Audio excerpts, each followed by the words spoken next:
अस्सलामुअलैकुम, welcome to my YouTube channel. आज की इस वीडियो में हम लोग सी एस 401 को स्टडी करेंगे। आज की इस वीडियो में मैं आपके साथ सी एस 401 के पास्ट पेपर शेयर करूंगी। आज की इस वीडियो में हम लोग सी एस 401 की प्रिपरेशन करेंगे मिड टर्म के हवाले से। यहाँ पर मैंने मास की फ़ाइल ली है। ये बहुत इंपॉर्टेंट और मोस्ट रिपीटेड MCQs हैं। अगर जिन बच्चों की बिल्कुल भी तैयारी नहीं है, अगर उन्होंने आज की वीडियो ध्यान से देख ली ना, तो वो बच्चे इस काबिल हो जाएंगे कि वो अपना ऑब्जेक्टिव पार्ट बहुत अच्छे से अटैम्प्ट कर सकेंगे। तो आप लोगों ने आज की वीडियो को स्किप नहीं करना, ध्यान से समझना है। ये बहुत इंपॉर्टेंट MCQs हैं।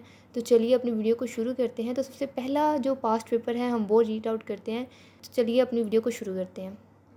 तो सबसे पहला MCQs है, the first instruction of COM file must be at offset.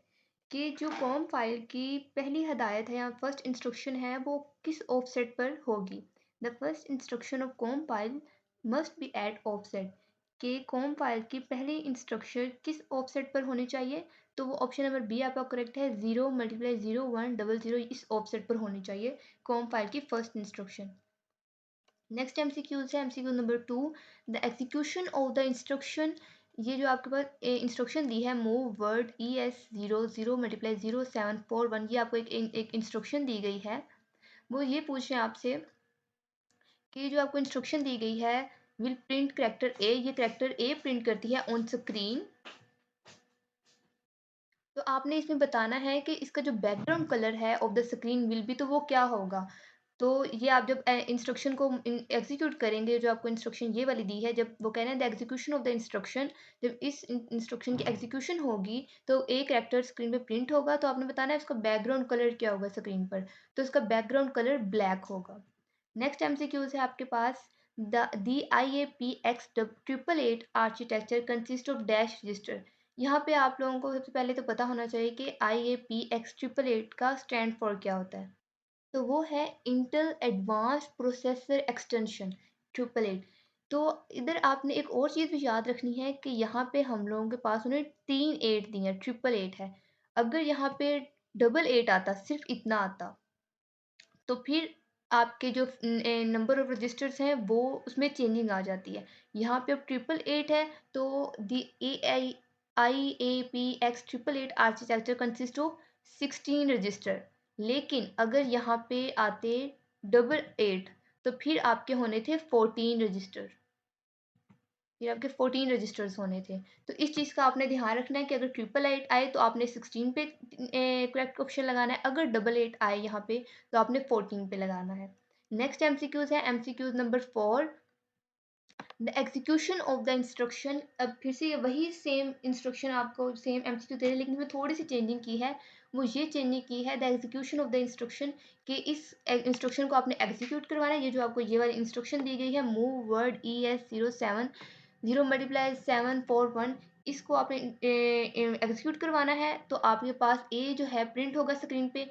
इधर अब आपने क्या बताना है, कलर ऑफ द करेक्टर। पीछे आपने बताया था background colour of the screen, इधर आपने बताना है कि करेक्टर का कलर क्या मतलब होगा। तो यहाँ पे करेक्टर का कलर वाइट होगा, इसका करेक्ट ऑप्शन है वाइट।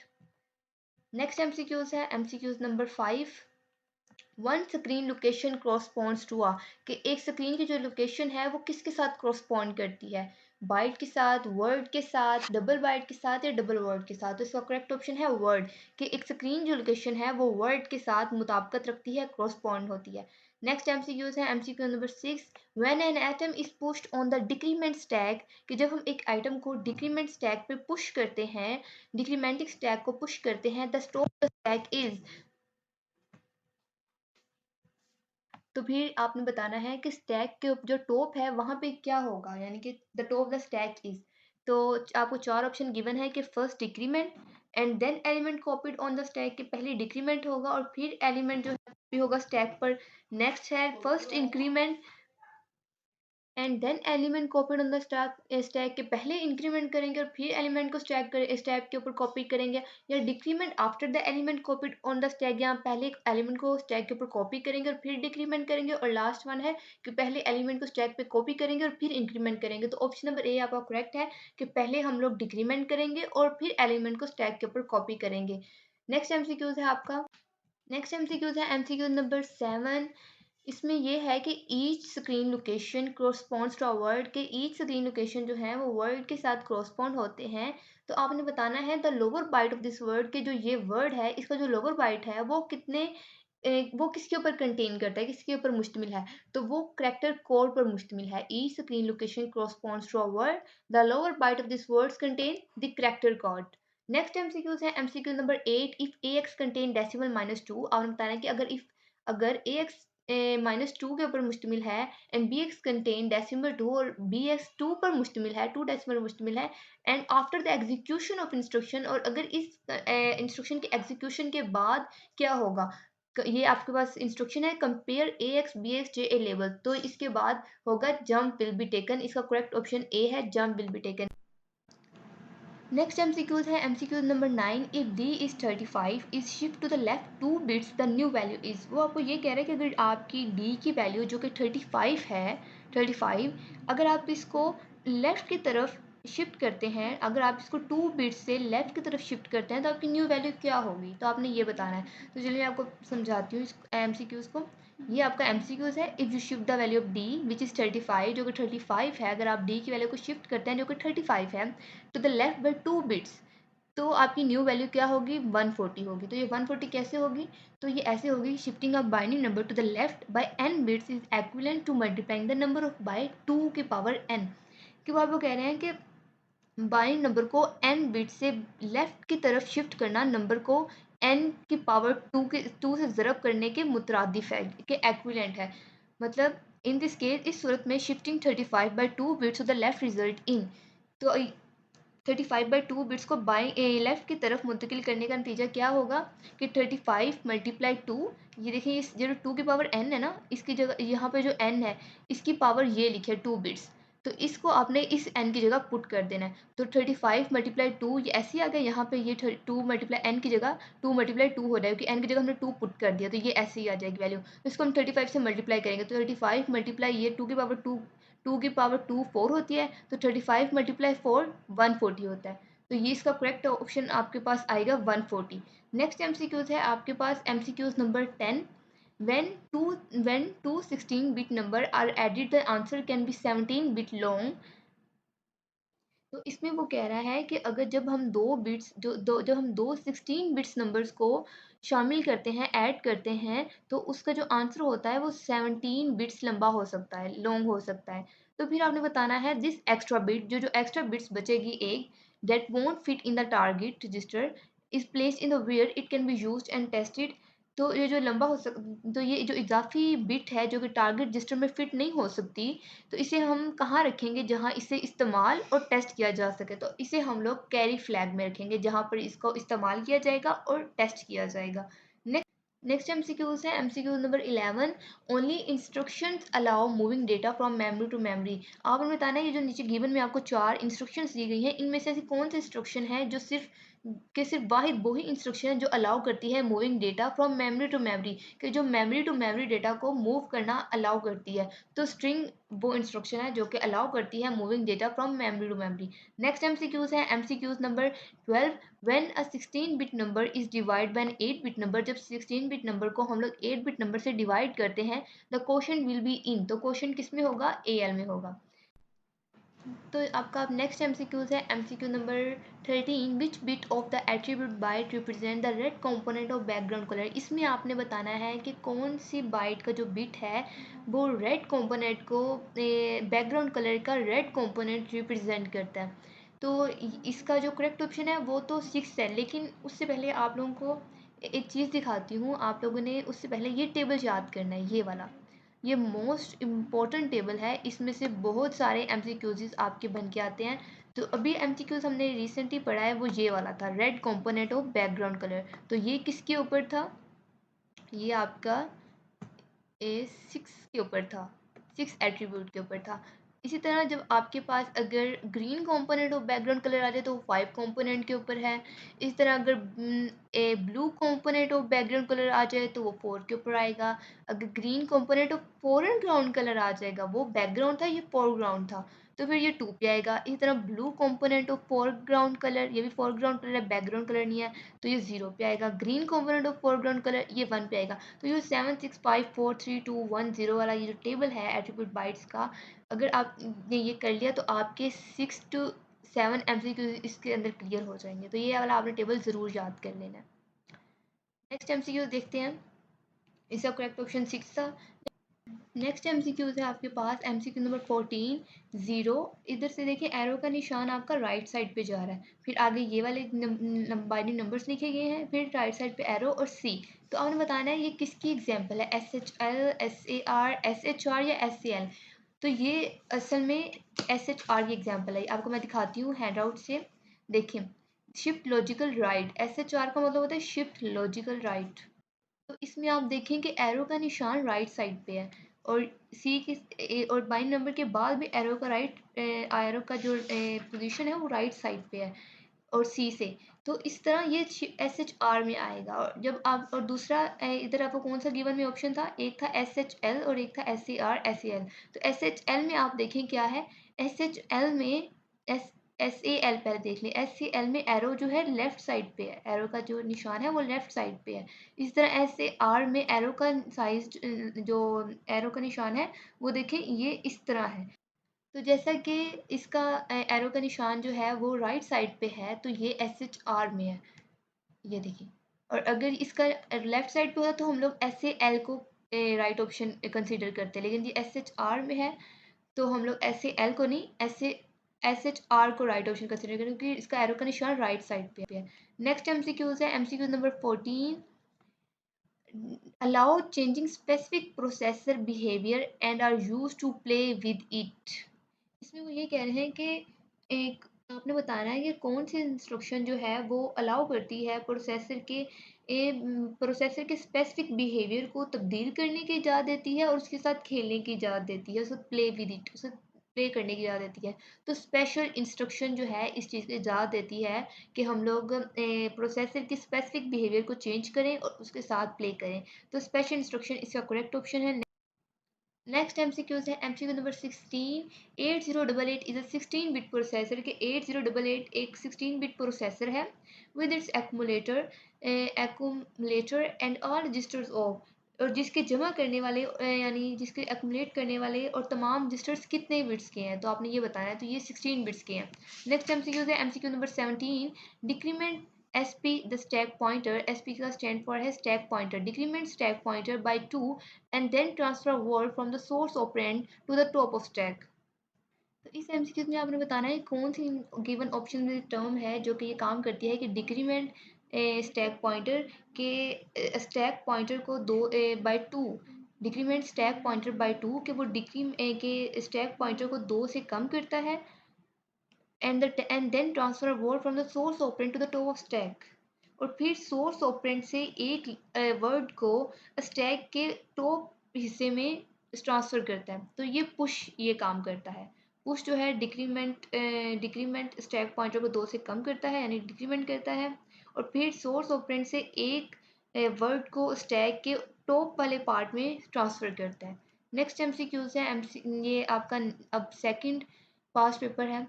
इसका फर्स्ट जो MCQs है वो है the instruction of ADC the operand can be. इसमें ये है कि इंस्ट्रक्शन ADC में ऑपरेंड हो सकते हैं, यानी कि इंस्ट्रक्शन ADC में कितने ऑपरेंड्स हो सकते हैं, 2 registers only, 2 registers and 1 registers and 1 memory location, CF and 2 other operands, ZF and 2 other operands. तो इसका करेक्ट ऑप्शन है CF एंड 2 अदर ऑपरेंड्स, इसका करेक्ट ऑप्शन है।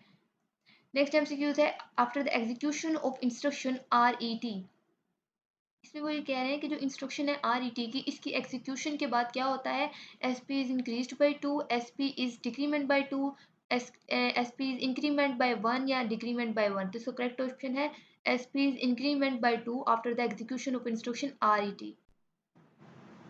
नेक्स्ट MCQs है the extended ASCII has dash characters के ASCII के पास कितने characters के ऊपर मुश्तमिल है। ASCII जो है इसका सबसे पहले तो आपको स्टैंड पता होना चाहिए। तो इसका स्टैंड है American standard code for information interchange. तो इसके पास 256 करैक्टर्स हैं। नेक्स्ट तो इसका करेक्ट ऑप्शन 256 करैक्टर है, 128 नहीं है, तो इसका करेक्ट ऑप्शन है 256। नेक्स्ट नेक्स्ट एमसीक्यूज है MCQs number 4, the second byte in the word design for screen location hold. इसका करेक्ट ऑप्शन है character colour on the screen. Next MCQs है आरईपी विल ऑलवेज, कि आरईपी हमेशा रहेगा increment C X by one, increment C X by two या decrement C X by one. तो इसका correct option है decrement C X by one. Next MCQs है MCQ number 6, the routine the routine that executes in response to an int instruction is called। तो इस MCQs में ये है कि इंट की इंस्ट्रक्शन के जवाब में या रिस्पॉन्स में जो जो रूटीन एग्जीक्यूट करती है उसे क्या कहा जाता है, तो उसको आईएसआर कहा जाता है। नेक्स्ट एमसीक्यूज आपका ये वाला रिपीट हो गया है। नेक्स्ट एमसीक्यूज है MCQ number 8, in the instruction C compare A X B X the content of. इस एमसीक्यूज में ये है कि जो आपको इंस्ट्रक्शन दी गई है compare A X B x, इसमें किसको चेंज किया गया है, ए एक्स को चेंज किया गया है, बी एक्स चेंज हो गया है, सी एक्स या फ्लैग रजिस्टर आर चेंज। तो इसका करेक्ट ऑप्शन है flag register are change. Next MCQs है all the addressing mechanism int इनी ए एक्स इनी A P X double eight returns a number called dash address. इस MCQs में ये है कि तमाम एड्रेसिंग मैकेनिज्म इनी I N I A P X double eight एक नंबर वापस करते हैं, एक नंबर रिटर्न करते हैं जिसे कहा जाता है इफेक्टिव एड्रेस कहा जाता है। तो करेक्ट ऑप्शन है ए इफेक्टिव एड्रेस। नेक्स्ट एमसीक्यूज है MCQs number 10, the execution of the instruction. ये आपके पास एक इंस्ट्रक्शन है move word E S T I 0 × 7 2 0। ये आपको इंस्ट्रक्शन दी गई है, तो आपने इसमें ये बताना है कि इस इंस्ट्रक्शन को एग्जीक्यूट, ये जो आपको इंस्ट्रक्शन दी गई है इसको जब हम एग्जीक्यूट करेंगे तो क्या होगा। तो विल, इसका ऑप्शन नंबर ए करेक्ट है, will clear next character on screen. ये स्क्रीन पर अगले जो करेक्टर है उसको क्लियर करेगी। नेक्स्ट एमसीक्यूज है MCQ number 11, move byte number 1 5 is a dash instruction. तो ये भी एक इंस्ट्रक्शन है, ये लीगल इंस्ट्रक्शन है। नेक्स्ट एमसीक्यूज है 12, move instruction transfer a byte or word from which the following source location. कि मूव इंस्ट्रक्शन जो है वो एक ट्रांसफर करती है अ बाइट या वर्ड, एक वर्ड को या एक बाइट को ट्रांसफर करती है from which of the following source location, कौन से सोर्स लोकेशन से। तो ये है DSSI लोकेशन से मूव इंस्ट्रक्शन ट्रांसफर करती है बाइट और वर्ड को, तो इसका सोर्स लोकेशन है DSSI। तो इस एमसीक्यूज का मैं आपको रेफरेंस भी दे देती हूँ मूव इंस्ट्रक्शन का। यहाँ आपको हैंडआउट्स में आए तो यहाँ पे आपको नजर आएगा move transfer a byte or word from the source location. ये देखें यहाँ पे उन्होंने लिखा हुआ है DSSI से सोर्स लोकेशन लेती है और उसको बाइट और वर्ड को ट्रांसफर करती है। सोर्स लोकेशन उसका ये है DSSI टू द डेस्टिनेशन, और उसकी डेस्टिनेशन क्या है ESDI। आपके पास यहाँ पे उन्होंने सोर्स लोकेशन पूछा था इस एमसीक्यूज में, तो आपने ये वाला ऑप्शन लगा दिया, लेकिन आपसे वो सोर्स लोकेशन दे सकता है और आपको पूछ सकता है कि इसकी डेस्टिनेशन बतानी है आपने, तो डेस्टिनेशन अगर उन्होंने पूछी तो आपने ESDI लगाना है। इसी तरह मूव के साथ SCAS LODS, ये तमाम के तमाम जो है ना, ये इनमें भी आपने सोर्स और डेस्टिनेशन इनकी याद रखनी है। SCAS में भी आपने इसकी सोर्स और डेस्टिनेशन याद रखनी है। इनसे यहाँ पे इनके ये सोर्स और डेस्टिनेशन के बहुत ज़्यादा एमसीक्यूज बनते हैं, तो आपने ये सोर्स और डेस्टिनेशन याद रखनी है। नेक्स्ट एमसीक्यूज है the execution of the instruction, ये आपका रिपीट हो गया है। नेक्स्ट है if AX contain FFFFH, then after execution of instruction SALAX3 the results will be। तो इस एमसीक्यूज में ये है कि अगर इफ AX कंटेन ये FFFFH है कि अगर AX ये कंटेन करता है, तो जब आप इस एग्जीक्यूट, ये जो आपके पास इंस्ट्रक्शन है SALAX3, जब आप इसको इस इंस्ट्रक्शन को एग्जीक्यूट करेंगे तो रिजल्ट क्या आएगा, तो आपने ये बताना था। तो इसको जब हम लोग एग्जीक्यूट करेंगे तो इसका आंसर आएगा -8, डेसिमल में आएगा -8। इसका करेक्ट ऑप्शन है -8। नेक्स्ट एमसीक्यूज है MCQ number 15, if the decimal number 35, अगर आपके पास डेसिमल नंबर 35 है, ये आपका रिपीट हो गया, हमने पीछे भी ये किया था। नेक्स्ट एमसीक्यूज है while using STOBS if DF is equal to 1 then. तो इसमें आपने बताना था कि वाइल यूजिंग STOBS के STOBS को यूज़ करते हुए अगर DF की वैल्यू 1 होगी तो क्या होगा, द वैल्यू। तो इसका करेक्ट ऑप्शन सी है, the value of SI will be decrement by 1। कि SI की जो वैल्यू है वो 1 से डिक्रीमेंट हो जाएगी। नेक्स्ट वैल्यू है, नेक्स्ट एमसीक्यूज है 17, after the execution of STOSW the CX will be। तो जब इस STOSW की एग्जीक्यूशन होगी, एग्जीक्यूशन होने के बाद the C X value will be, तो सी एक्स विल बी क्या होगा, डिक्रीमेंट बाय 2 होगा। इसका करेक्ट ऑप्शन बी है। नेक्स्ट एमसीक्यूज है MCQ number 18, the memory address always move from, कि मेमोरी एड्रेस जो है वो ऑलवेज क्या कहाँ से मूव करता है, from processor to memory, always move from processor to memory, memory address move करता है। नेक्स्ट एमसीक्यूज है एमसीक्यूज नंबर 19, इसका करेक्ट ऑप्शन ए था। नेक्स्ट एमसीक्यूज है MCQ number 18, and offset alone is not complete without, कि जो offset alone है वो कंप्लीट नहीं होता किसके बगैर, सेगमेंट के बगैर। इसका ऑप्शन नंबर ए करेक्ट है, सेगमेंट। नेक्स्ट एमसीक्यू है code segment is associated to dash register by default, तो जो कोड सेगमेंट है वो किसके साथ एसोसिएट करता है, किस रजिस्टर के साथ एसोसिएट करता है बाय डिफॉल्ट, तो वो आईपी के साथ करता है, आईपी रजिस्टर के साथ by default code segment associate करता है। इसका करेक्ट ऑप्शन आईपी है। अब हम लोग नेक्स्ट एक न्यू पास्ट पेपर रीड करेंगे। इस पास्ट पेपर का जो फर्स्ट एमसीक्यूज है वो है after the execution of SAR instruction, कि अगर एसएआर इंस्ट्रक्शन की एग्जीक्यूशन होती है तो एग्जीक्यूशन होने के बाद क्या होगा, MSB remain as it is, MSB जो है वो वैसे की वैसी रहेगी या विल चेंज हो जाएगी या मूव टू लेफ्ट, या लेफ्ट से लेफ्ट मूव कर जाएगी, या नो चेंज भी लगेगा, कोई चेंज अकर नहीं होगा। तो ऑप्शन नंबर सी करेक्ट है, MSB move to left. Next MCQs है आस्क की स्टैंड फॉर, आज की आपने स्टैंड फॉर, यहाँ पे आपने बताना है the screen is 2 dimensional space having, तो आपने बताना है कि स्क्रीन जो है इस 2 डायमेंशनल स्पेस की, उस पर कितनी स्पेस होती है, 2 डायमेंशनल स्पेस हैविंग, तो इसकी 80 रोज एंड 25 कॉलम्स करेक्ट ऑप्शन है। नेक्स्ट एमसीक्यूज है in the rotate right option operation every bit moves one position to right and the bit draw from the right is inserted at the left end। इसमें मुझे ये कह रहे हैं कि in the rotate right operation, के rotate right operation में every bit move one position to right and the bit draw from the right is inserted at the left, के रोटेट राइट ऑपरेशन में हर बीट एक position को right की तरफ लेकर जाता है और राइट से जो ड्रॉप किया हुआ बिट होता है, गिरा हुआ बिट होता है, उसको लेफ्ट की तरफ लाता है, लेफ्ट की तरफ इंसर्ट करता है, और किस में ड्रॉप करता है, सी एफ में, ड्रॉप्ड इन सी एफ। इसका करेक्ट ऑप्शन है A, dropped in C F. Next MCQs है MCQ number 4, dash of the following flags will be effective by move S B.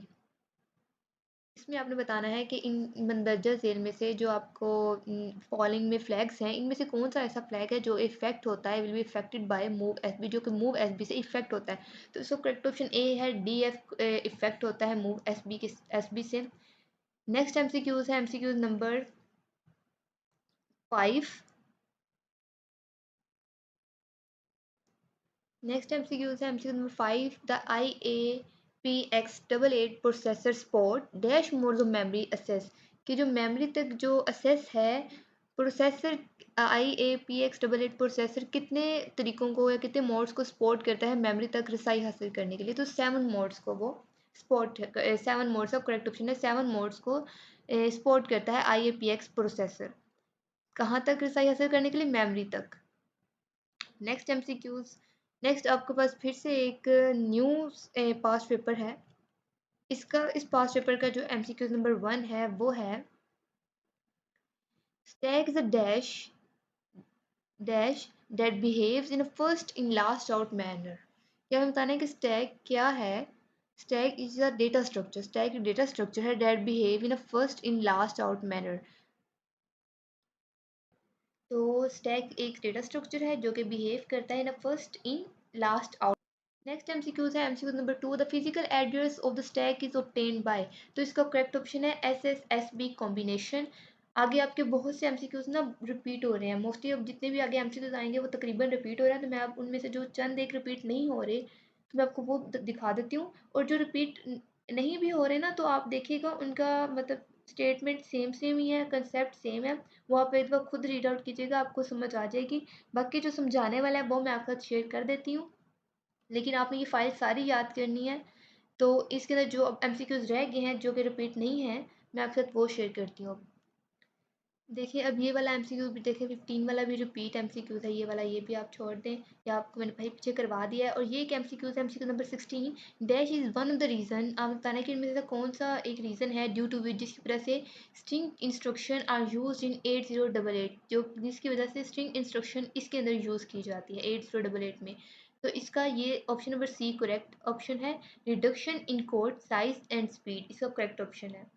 Next MCQs है, next MCQs है when divide overflow occur, जब divide overflow होता है processor will be interrupted, तो processor में एक interruption आ जाती है। This type of interrupt is called, तो इस टाइप की जो इंटरप्शन होता है इसको हम क्या कहते हैं, इसको हम कहते हैं हार्डवेयर इंटरप्ट। नेक्स्ट एमसीक्यूज है which mathematical operation is dominant during the execution of SCAS instruction, कि मैथिक तो इसमें आपने बताना है कौन सा मैथमेटिकल ऑपरेशन डोमिनेट होता है ड्यूरिंग द एग्जीक्यूशन ऑफ इस इंस्ट्रक्शन के एग्जीक्यूशन के दौरान। तो सब्सट्रैक्शन इसका करेक्ट ऑप्शन है। नेक्स्ट एमसीक्यूज है MCQ number 10, when a 16 bit number is divided by an 8 bit number, जब 16 बिट नंबर को 8 बिट नंबर पर डिवाइड किया जाता है, the dividend will be in AX, तो डिवाइडेंड जो इसका आता है वो AX में आता है।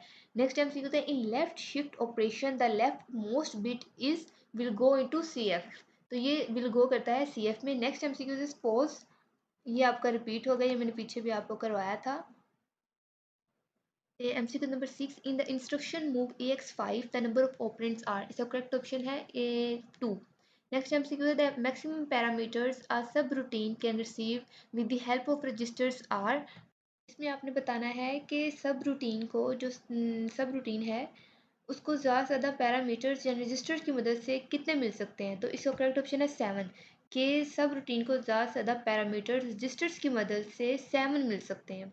नेक्स्ट एमसीक्यूज है आपके पास, the STOSB instruction SI is decremented or incremented by 1, इसका करेक्ट ऑप्शन है 1। नेक्स्ट एमसीक्यूज है SPMS नहीं CMPS instruction subtracts the source location to the destination location always lies in, ये आपको मैंने पीछे सारे समझाए थे कि आपने इनकी सोर्स लोकेशन और डेस्टिनेशन लोकेशन याद कर लेनी है। तो CMPS की डेस्टिनेशन लोकेशन जो है वो है ESTI, इसका करेक्ट ऑप्शन है ESTI। तो आप लोग ये इन तमाम इंस्ट्रक्शंस की जो ना डेस्टिनेशन लोकेशन और सोर्स लोकेशन याद कर लीजिएगा। नेक्स्ट एमसीक्यूज है, नेक्स्ट एमसीक्यूज है in assembly the CX register is use normally as a dash register, तो इन असेंबली लैंग्वेज में the CX register is use normally as a counter register के तौर पे नॉर्मली यूज़ किया जाता है।